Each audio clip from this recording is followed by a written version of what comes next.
Владата ќе му го одзема државјанството на Онишченко со тврдење дека лажел.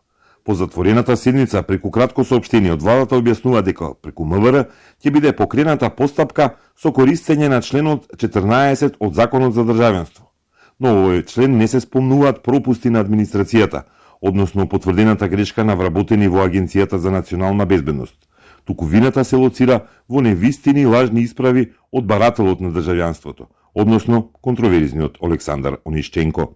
Решението за прием во државјанство на Република Северна Македонија може да се поништи по врачувањето ако се утврди дека странецот при поднесувањето на барањето за прием на државјанство со природување дал невистините или неточни податоци, односно се користел со лажни исправи.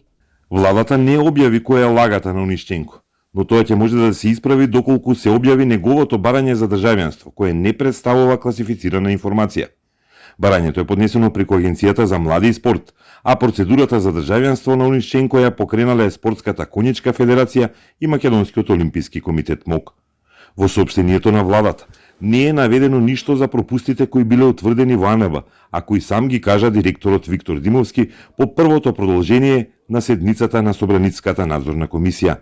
Сега дополнително се потврдува пропустот во АНБ, затоа што владата тврди дека Онишченко успел со лажни исправи или со невистините податоци да го помине системот за безбедносни проверки во тајната служба. Според информациите на Телма, одлучено е да се проверуваат и други сомнителни безбедносни проверки за државјанства правени во АНБ. Опозицијата денеска претходно побара политичка одговорност од Димовски, но и од министерот Оливер Спасовски. Одговорноста за Димовски треба да се преслика и врз новата амбасадорска функција во Париз, за која ги има агреманите, објави од ВМРО ДПМН. Од партијата тврдат дека за нов директор пусти голема внатрепартиска битка во СДСМ, поради која не е избран ниту раководител на внатрешната контрола на АНБ.